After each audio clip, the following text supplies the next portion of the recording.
Green, favorable air, amazing landscape, dense forest cover, very fertile soil, Dabo. Without exaggeration, Dabo is one of those magical places in the world blessed with favorable climate and an extraordinary landscape. Attracted by its virgin land and huge potential for agriculture, many people have settled in Dabo, which is located 530 kilometers west of Addis Ababa, the capital of Ethiopia. I used to live in a small village called Chorra, sharing a farmland with my friend. When our only ox that we used to plow died, I had no choice but leaving my hometown. That was 4 months ago. In Chorra, I used to go to school, but I had to quit as I couldn't manage along with my work. I am now working in a private farm as a daily laborer. According to the district's Land Use and Natural Resources Development Section head, the trend towards private commercial farming seems changing nowadays. 7,400 hectares of land has been allocated for sugarcane plantation. Of the total 14,484 hectares fertile land Dabo occupies. So far, 974 hectares of land has been granted to 4 investors, where the pioneer private farm Adsoget is one of them.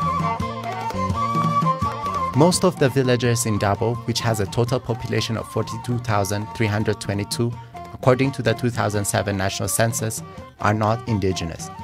They have settled here forced from their homes by natural and man-made disasters. They have now private commercial farms like Adsoget, where they are employed and earn their daily bread, which helps a great deal in the eradication of food insecurity at the household level. I work on the farm as a daily laborer. I completed grade 10 and took national exam.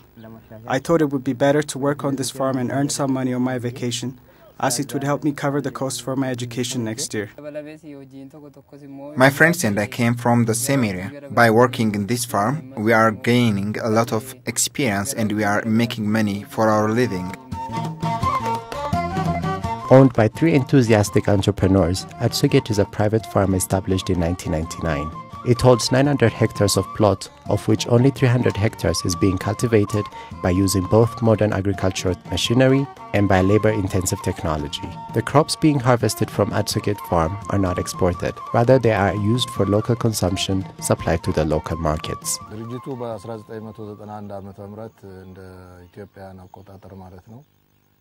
The idea of establishing a private commercial farm was initiated 10 years ago by 2 of my friends. When I came back to Ethiopia in 1998, after residing for 17 years in the US, they told me about it. But I had to see the area first in order to join the group. And when I saw Dabo with its amazing forests and its fertile land, I really liked it. My field of study is agriculture. That also made me glad to take the opportunity. The company has created job opportunities for 50 permanent and more than 300 seasonal workers. Alemu and his friends are among these seasonal workers. We sow and cultivate maize, corn, sorghum and so on, in accordance with their respective season. There are many farmers in the field every day. We earn 12 birr a day, out of which 4 birr is deducted for our breakfast, lunch and dinner. Although not enough to meet all the demands these young people have, they believe the income they generate from the farm helps significantly. Adsoget is working hard to solve its internal obstacles and take the farm into advanced stage for the future, which would help many more young people when the farm expands. We have internal barriers, mainly a management problem. Our running costs are extremely high and we haven't taken advantage of incentives given by the state to mechanize the farm, such as tax-related privilege. For these reasons, we are not getting any profit. I sometimes wonder that we are becoming some kind of NGO, but in the future, we are hoping to fully develop our entire farmland and become profitable. Even though such an encouraging development is taking place in Dabo, its residents claim that the district was fully covered with dense forests some 10 to 20 years ago. But due to the growing trend of investment in the area, the forest is cleared just to make way for cultivation, which as a result has affected the climate. We heard that in other districts the rainy season has already started. Here it was just yesterday that we witnessed a good amount of rainfall. The lack of rainfall happened because we cut the trees. However, the officials and investors believe that they are environment sensitive in their activities. When we give land to investors, we consider the adverse effects of deforestation on the environment. This is why we force the investors to leave 2% of the land they receive to be covered with trees. We don't clear all the forests in the farmland we are granted. We could do so, but we are well aware of the consequences of deforestation. We leave more than 2,000 trees per hectare untouched. We are engaging ourselves in agriculture without harming the environment. Our plan for the future is to protect the environment, as we believe farming is so much related to the climate. Almost all of the young people working for Artsaget, which constitute more than 95% of the workforce, have never been enrolled to school to begin with or dropped out to earn a living, but all of them have aspirations for tomorrow.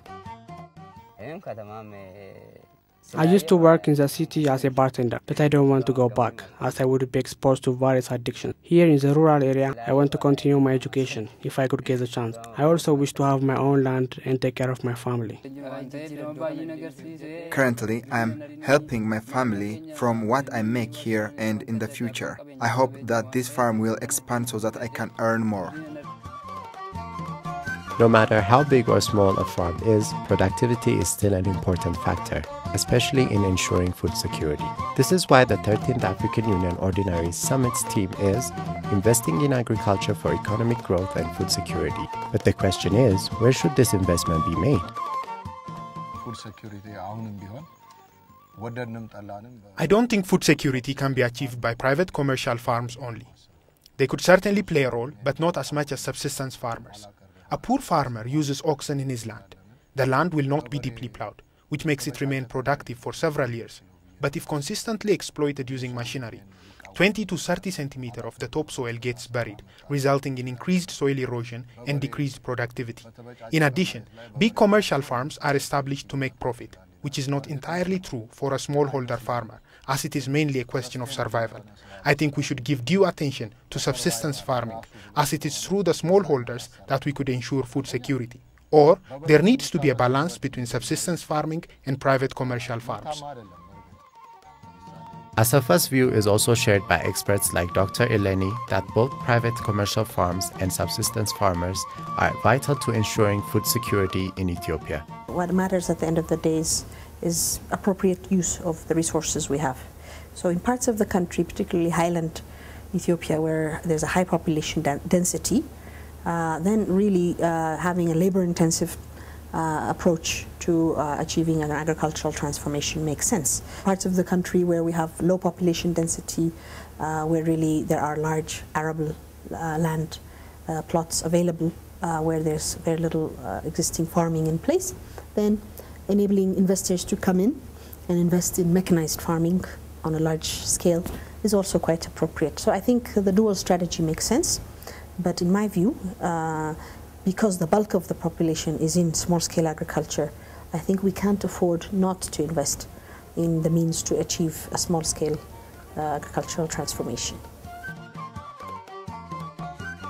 African leaders have committed to allocate 10% of their national budget for the agricultural sector in the Maputo Declaration, with the firm belief that sustainable agricultural development is essential.